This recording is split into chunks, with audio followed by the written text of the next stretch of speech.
खबर पर एक बार फिर से मुहर लगी है। कैबिनेट की बैठक में कई बड़े और अहम फैसले लिए गए हैं। सीधे चलते हैं लक्ष्मण रॉय के पास। लक्ष्मण जी, आवाज की खबर पर फिर से मुहर लग गई है। बताइए, कैबिनेट की बैठक में कौन से बड़े फैसले लिए गए हैं? कैबिनेट के फैसले को लेकर जिन 3 प्रस्तावों का औपचारिक ऐलान किया गया है, उसमें सबसे महत्वपूर्ण प्रस्ताव है जनगणना कराने को लेकर के। दरअसल सरकार ने जनगणना कराने के लेकर जो नोटिफिकेशन जारी किया था, उसकी अब शर्तें, उसके बजट को अंतिम मंजूरी दे दी है आज की कैबिनेट की बैठक में। जनगणना के लिए 11,700 करोड़ रुपए मंजूर किए गए हैं, यानी जनगणना कराने के लिए 11,700 करोड़ रुपए खर्च किए जाएंगे। ये 2 चरणों में जनगणना होगी। एक चरण 2026 में शुरू होगी, 2026 के सितंबर से, और दूसरा चरण फरवरी 2027 से होगी। और रेफरेंस डेट के तौर पर जनगणना के लिए 1 मार्च 2027 का रेफरेंस डेट होगा। दूसरा जो महत्वपूर्ण फैसला लिया गया है वह है कोपरा की मिनिमम सपोर्ट प्राइस बढ़ाने को लेकर के। अब मिलिंग कोपरा की एमएसपी 12,027 रुपये प्रति क्विंटल होगी, बाल कोपरा की एमएसपी 12,500 रुपये प्रति क्विंटल होगी। एक तीसरा प्रस्ताव जिसको मंजूरी दी गई है वह कोल लिंकेज की पॉलिसी को, इसके लिए कोल सेतु नियम बनाए गए हैं। कोल सेतु पॉलिसी होगी जिसके तहत कोयला का कोई भी कंपनी वहाँ पर उसकी माइनिंग कर सकेगी, उस कोयले का एक्सपोर्ट कर सकेगी, किसी भी इंडस्ट्री के लिए यहाँ पे छूट होगी। तो ये कोल के एक्सपोर्ट को बढ़ावा देने के लिए, कोल की माइनिंग को बढ़ावा देने के लिए ये नई पॉलिसी को मंजूरी दी गई है। इनके अलावा और कौन से बड़े ऐसे अहम फैसले हैं जिनको कैबिनेट ने मंजूरी दी है? दरअसल कैबिनेट की बैठक में 4 महत्वपूर्ण बिलों को भी मंजूरी दी गई है। चूंकि ये बिल संसद में रखे जाते हैं पहले, इस वजह से इसका औपचारिक ऐलान सरकार कैबिनेट की ब्रीफिंग में नहीं करती है, लेकिन 4 जो बिल है वो काफ़ी महत्वपूर्ण है। सबसे महत्वपूर्ण बिल है आपको nuclear energy bill. Nuclear energy bill को सरकार ने मंजूरी दी है। इसके जरिए न्यूक्लियर सेक्टर में निजी कंपनियों की भागीदारी होगी, प्राइवेट कंपनियां भी न्यूक्लियर सेक्टर में आ सकेंगी, इस बात की छूट दी गई है। अब तक सिर्फ और सिर्फ सरकारी कंपनियां इसमें आती थी। इस बिल का नाम बहुत ही खूबसूरत रखा गया, शांति बिल 2025। ये शांति बिल जो है, दरअसल शांति इंग्लिश के शब्द का एक तरह से कहें संक्षिप्त वर्जन है, sustainable harnessing and advancement of nuclear energy for transmission India. तो ये शांति का फुल फॉर्म है। इसके जरिए ये मैसेज देने की कोशिश की गई है कि प्राइवेट सेक्टर भले ही आएंगे, लेकिन न्यूक्लियर कैपेसिटी का इस्तेमाल सरकार अपने हितों में या फिर क्या है ऊर्जा संबंधी सुरक्षा के लिए करेगी। एक दूसरा जो महत्वपूर्ण बिल जिसको मंजूरी दी गई है वह इंश्योरेंस को लेकर के। यहाँ पे सबका बीमा सबकी रक्षा बिल 2025 को मंजूरी दी गई है, जिसके जरिए इंश्योरेंस अमेंडमेंट किए गए इंश्योरेंस के कानून में, और इसके तहत इंश्योरेंस सेक्टर में एफडीआई की सीमा 74% से बढ़ाकर 100% किया जाना, कंपोजिट लाइसेंस की व्यवस्था करना, इंश्योरेंस के लिए जो कंपनियां आएंगी उनके लिए कारोबार करना थोड़ा सा आसान करना, ये सारे प्रावधान हैं। और तीसरा जो महत्वपूर्ण बिल है वह securities market code bill. Securities market से जुड़े हुए 3 अलग अलग कानूनों हैं, उन तीनों कानून को मिला करके हार्मोनाइज किया गया है और सिक्योरिटीज मार्केट से जुड़े हुए एक कॉमन बिल होगा जिसका नाम होगा सिक्योरिटीज मार्केट कोड बिल। ये है। एक और महत्वपूर्ण है वो है मनरेगा। जी, अब मनरेगा जिसका नाम हम लोग सुनते आ रहे थे, तो उस मनरेगा का नाम अब बदल दिया जाएगा। उस मनरेगा का नाम बदल के किया जाएगा पूज्य बापू ग्रामीण रोजगार गारंटी बिल। ये दरअसल ये भी बिल है, इसको भी कैबिनेट ने मंजूरी दी है। इस नाम बदलने के साथ साथ इसकी कुछ शर्तों में बदलाव किया जाएगा। ये चारों बिल सरकार की कोशिश होगी कि संसद के चालू सत्र में, जो कि 19 दिसंबर तक है, इस चारों बिल को यहाँ पे पेश किया जाए, कुछ एक को पारित भी करा लिया जाए। जी लक्ष्मण जी, बहुत बहुत शुक्रिया इस पूरी जानकारी के लिए। बढ़ते हैं अगली खबर की ओर। सोने चांदी में जोरदार आंधी देखने को मिल रही है। एमसीएक्स पर चांदी का भाव 2 लाख के पार चला गया है, वहीं सोने का भाव भी 1,34,000 के पार पहुंच गया है। ज्यादा डिटेल्स लेते हैं मेरी सहयोगी मनीषा गुप्ता से। मनीषा जी, बताइए, सोने चांदी में तूफानी तेजी क्यों है? जी हाँ, काफ़ी सारे रीजंस हैं और अगर इस साल की बात की जाए तो अच्छी खासी बढ़त के साथ लगातार कारोबार होता हुआ नजर आया है। चांदी के बारे में पहले आपको बता दूं, और ओवरनाइट हमने यहाँ पर 4% की तेज़ी आते हुए देखी थी। पिछले एक महीने की बात की जाए तो 22% की बढ़त है और इस साल में अब तक 120% से ज़्यादा की तेज़ी यहाँ पर चांदी दिखा चुका है। सोना और चांदी दोनों ही 1979 के बाद 2025 में इस तरह के रिकॉर्ड गेन्स आपको यहाँ पर वापस दे रहा है। सोने की बात अगर करें तो इस साल में करीबन 45 बार सोने ने आपको ऑल टाइम हाइज बना के दिए हैं। और जहां तक चांदी की बात है, अच्छा खासा सपोर्ट वहां पर है। वेल, 3-4 मेजर फैक्टर्स तो दोनों के लिए सपोर्टिव हैं। एक ये कि डॉलर इंडेक्स में लगातार गिरावट देखने को मिली है। डॉलर इंडेक्स आज भी 8 हफ्ते के लोज पर है और 8.5% की गिरावट इस साल में दर्ज कर चुका है। दूसरी बात यह है कि यहाँ पर बहुत जोरदार इन्वेस्टमेंट डिमांड हमने आते हुए देखी है, भारत में भी और बाकी कंट्रीज में भी। और एक चीज़ आपको बता दें कि सोने चांदी में जो ये ऑल टाइम हाइज हैं, सिर्फ यूएस में और इंडिया में ही नहीं, चाइना, जर्मनी, ऑस्ट्रेलिया, या बाकी कई सारी कंट्रीज में बनते हुए नजर आए हैं। यानी कि सोना चांदी कई करेंसीज में ऑल टाइम हाइज फिलहाल यहाँ पर बना रहा है। जो तीसरी बड़ी चीज़ है वो है सेंट्रल बैंक बाइंग, जो सोने में अच्छी खासी तो होती ही रहती है, लेकिन इस बार हमने चांदी में भी कुछ सेंट्रल बैंक्स को यहाँ पर निवेश करता हुआ देखा, तो क्लियरली चांदी सपोर्टिव है। चांदी में यहाँ पर इंडस्ट्रियल डिमांड है, physical investment demand, industrial demand सभी कुछ यहाँ पर बेहतरीन है। चांदी यूएस के क्रिटिकल मिनरल लिस्ट में जगह पा चुकी है और चाइना ने तो ये भी कहा है कि 1 जनवरी 2026 से चाइना के एक्सपोर्ट्स पे यहाँ पर कुछ रिस्ट्रिक्शंस लगा दी जाएंगी। तो काफ़ी सारे फैक्टर्स हैं, चाहे वो डिमांड को लेकर है, जियोपॉलिटिकल टेंशन है, सेफ हेवन बाइंग है, हमने सोने चांदी दोनों में आते हुए देखी है और बाजार को लगता है कि बहुत ज़्यादा बढ़त आ गई है तो कुछ मुनाफा वसूली आएगी, लेकिन ओवरऑल 2026 के साल में भी आप यहाँ पर नए हाइज बनता हुआ देख पाएंगे। जी मनीषा जी, बहुत बहुत शुक्रिया इस पूरी जानकारी के लिए। अब आपको बता दें, रिटेल महंगाई में हल्की बढ़ोतरी देखने को मिली है। जी हां, नवंबर में रिटेल महंगाई दर 0.25% से बढ़कर 0.71% दर्ज हुई है। खाद्य महंगाई -5.02% से बढ़कर -3.91% हो गई है।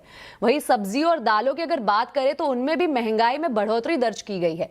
इधर फ्यूल बिजली महंगाई 1.98% से बढ़कर 2.32% दर्ज की गई है। हालांकि हाउसिंग महंगाई 2.96% से घटकर 2.95% हो गई है और कपड़ा, जूता, चप्पल महंगाई इनकी भी 1.70% से घटकर 1.49% हो गई है। बुलेटिन में अब बात इंडिगो पर एक्शन की।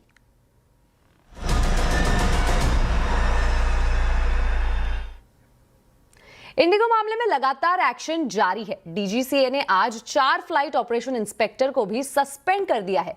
इनमें ऋषराज चैटर्जी, सीमा झमनानी, अनिल कुमार पोखरियाल और प्रियम कौशिक का नाम शामिल है। पूरी खबर के लिए चलते हैं रोहन सिंह के पास। रोहन, आज भी एक्शन जारी है, क्या अपडेट है अब तक का? जी, आज 2 बड़े डेवलपमेंट्स हुए हैं इंडिगो मामले में। सबसे पहले तो आज डीजीसीए ने अपने 4 फ्लाइट ऑपरेशंस इंस्पेक्टर्स को बर्खास्त कर दिया, डीजीसीए से रिलीव कर दिया और कहा कि अब उनका डीजीसीए के साथ कोई संबंध नहीं रहेगा। ये 4 अधिकारी वे थे जो इंडिगो के ऑपरेशंस को डायरेक्टली ओवरसी कर रहे थे, उनके कामकाज के लिए जिम्मेदार थे और इसमें पाया गया कि उन्होंने लापरवाही की है, साथ ही कई तरह की अनियमितताएं भी पाई कि जिसके बाद डीजीसीए की तरफ से ये एक्शन लिया गया। वहीं दूसरी तरफ इंडिगो ने एक एक्सटर्नल एक्सपर्ट को हायर किया है। इनका नाम है कैप्टन जॉन इल्सन। ये इससे पहले एफए, आईकाओ, आईटा जैसे संस्थानों में काम कर चुके हैं। साथ ही इंटरनेशनली काफ़ी इनका नाम है एविएशन सेक्टर में और ये जो है ये चीफ एविएशन एडवाइजर्स एलएलसी में काम करते थे, वहाँ से इन्हें लिया गया है और इनकी जो जिम्मेदारी होगी वो होगी कि जो रूट कॉज एनालिसिस है इस पूरे क्राइसिस का, कि आखिर ये हुआ क्यों, इसको क्या रोका जा सकता था, इन सभी चीज़ों की वो जांच करेंगे और इंडिगो का जो बोर्ड है उसे अपनी रिपोर्ट सौंपेंगे।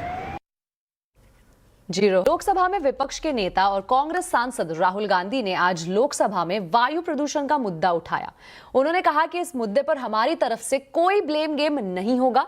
इस गंभीर चुनौती से निपटने के लिए वो सरकार के साथ पूरा सहयोग करेंगे। राहुल गांधी ने केंद्र सरकार से पूछा कि वायु प्रदूषण के मुद्दे से निपटने के लिए उसका अगले 4-5 साल का प्लान क्या है और इस सदन में रखने को कहा। I think it would be good if we have a discussion, detailed discussion, and then the Prime Minister puts in place a plan for each city, methodical, systematic plan on how within the next 5 or 10 years, maybe we cannot resolve the problem, but how we are going to impact the problem and make life for our people easier. Rahul Gandhi के सुझाव पर प्रतिक्रिया देते हुए संसदीय कार्य मंत्री किरेन रिजिजू ने कहा कि सरकार प्रदूषण के मुद्दे पर चर्चा के लिए तैयार है और लोकसभा की बिजनेस एडवाइजरी कमेटी इसके लिए समय निर्धारित कर सकती है। Government is always prepared to have discussion under any rule, but only what the point I want to make is, since the matter was brought in the BAC, we will come back and let us see how we can structure the discussion into, and then we are ready to take up this matter.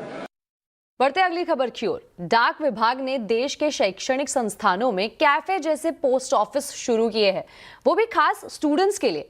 इसको नाम दिया गया है जेन जी post office. हमारे संवाददाता केतन जोशी ने IIT Gandhinagar में इस अनोखे पोस्ट ऑफिस का जायजा लिया। आपने आम पोस्ट ऑफिस देखी होगी, लेकिन मैं आपको नए जमाने की पोस्ट ऑफिस जिसको हम जेन जेड कहते हैं वो दिखाना चाहूंगा। देखिए, यहाँ कैफेटेरिया है, यहाँ आप फ्री में स्टूडेंट्स है IIT गांधीनगर में पढ़ाई कर रहे हैं तो आपके लिए चाय कॉफी ठंडा पानी है। इतना ही नहीं, यहाँ बैठकर आप पढ़ाई भी कर सकते हैं और फ्री वाईफाई की सुविधा है। देखिए, स्टूडेंट्स भी फ्री वाईफाई का इस्तेमाल कर रहे हैं। अगर आपको किताबें पढ़नी है यहाँ बैठकर अपनी या तो यहाँ रखी हुई अच्छी अच्छी किताबें तो वो भी पढ़ सकते हैं। साथ ही साथ यहाँ 15-20 जितनी देखिए सर्विसेज है पोस्ट ऑफिस की, जैसे कि स्टूडेंट्स का पासपोर्ट निकालना है तो वो भी यहाँ पर हो जाएगा। आधार कार्ड भी अगर अपना बनवाना है, इसके अलावा कई सारी सुविधाएं हैं। आइए हम खुद जो जेन जेड है उनसे पूछते हैं। अच्छा बताइए कि आपको इस तरह की पोस्ट ऑफिस आपके कैंपस में कैसी लग रही है?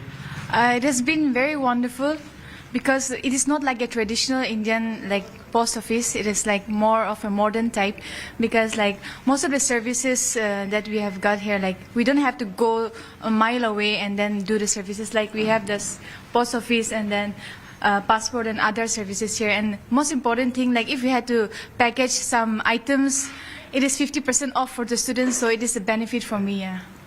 तो काफी अच्छा है और सरकार का भी यही मकसद है कि जो नई पीढ़ी है उसको पोस्ट ऑफिस के साथ जोड़कर जो भी नए नए यहाँ चेंजेस रिक्वायर होंगे वो भी आगे करते जाएंगे।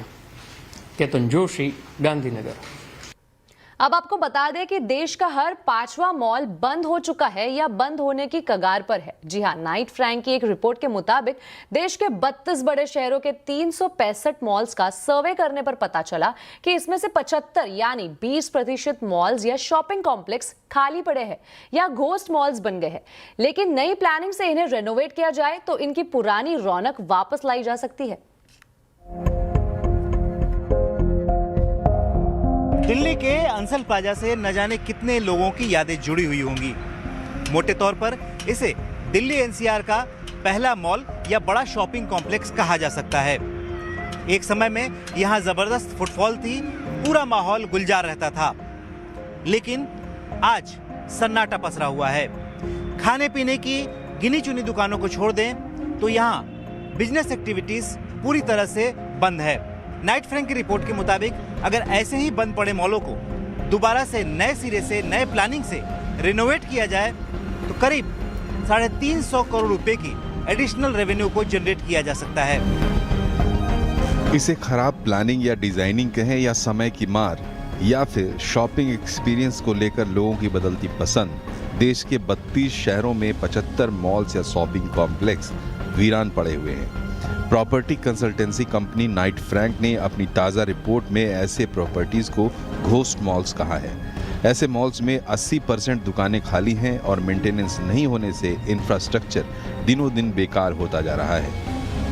और हमने ये पाया है कि तकरीबन 365 मॉल 32 शहरों के जिनका हमने ब्यौरा लिया है, उनमें से 75 मॉल ऐसे हैं जो इस कैटेगरी में घोस्ट मॉल की कैटेगरी में दाखिल हैं और उनमें से 15 ऐसे मॉल हैं जिनको कई कारणवश कुछ ना कुछ नया करके दोबारा जिंदगी की ओर लाया जा सकता है।